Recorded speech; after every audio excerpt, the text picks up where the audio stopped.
കാതലിക്ക നേരമില്ലേ എന്ന ചിത്രം റിലീസ് ചെയ്ത ശേഷം ഏറെയും ആളുകൾ അന്വേഷിക്കുന്നത് ഒരു കാര്യമാണ്.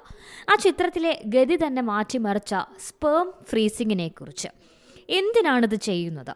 ചിത്രത്തിൽ കാണുന്ന പോലെയുള്ളൊരു പ്രോസസ്സാണോ ഇതിന്? എന്താണ് ഇതിൻ്റെ ചിലവ്, ഗുണങ്ങൾ, ദോഷങ്ങൾ, അങ്ങനെ ഒരുപാട് സംശയങ്ങൾ.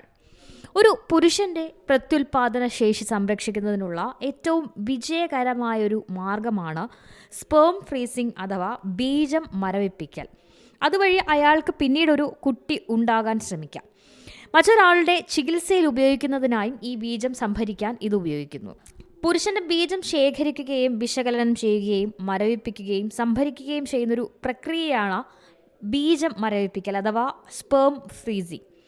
പിന്നീട് ഈ സാമ്പിളുകൾ ഫെർട്ടിലിറ്റി ചികിത്സകൾക്കായി ഉപയോഗിക്കുകയോ സ്വവർഗ സ്ത്രീ പങ്കാളികൾ അല്ലെങ്കിൽ പുരുഷ പങ്കാളികൾ ഉൾപ്പെടെയുള്ള മറ്റ് ദമ്പതികൾക്കോ വ്യക്തികൾക്കോ ദാനം ചെയ്യുകയോ ചെയ്യാം.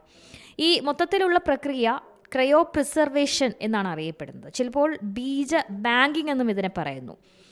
ദാനം ചെയ്ത ബീജം സാധാരണയായി 3-6 മാസത്തേക്ക് സൂക്ഷിക്കുകയും സ്വീകർത്താവിന് ഉപയോഗിക്കുന്നതിന് മുൻപ് അണുബാധകൾക്കായി പരിശോധിക്കുകയും ചെയ്യും. നിങ്ങളുടെ ബീജം സൂക്ഷിക്കുന്നതിന് നിങ്ങളുടെ രേഖാമൂലമുള്ള സമ്മതം നൽകുകയും അത് എത്ര കാലം സൂക്ഷിക്കണമെന്ന് വ്യക്തമാക്കുകയും ചെയ്യാം.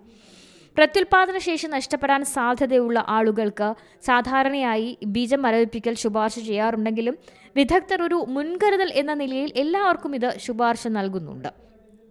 പുരുഷ വന്ധ്യതയെക്കുറിച്ചുള്ള അവബോധം വർദ്ധിച്ചു വരുന്നതോടെ പുരുഷ പ്രത്യുൽപാദനക്ഷമത നിലനിർത്താനുള്ള ഒരു പ്രായോഗിക മാർഗമായി ഈ സ്പേം ഫ്രീസിംഗ് ഉയർന്നു വന്നിട്ടുണ്ട്. സ്പേം ഫ്രീസിംഗ് അഥവാ ബീജം ക്രയോ പ്രിസർവേഷൻ പിന്നീടുള്ള ഉപയോഗത്തിനായി ബീജം സംരക്ഷിക്കുന്നതിനുള്ളൊരു പരിഹാരമാണ് നൽകുന്നത്.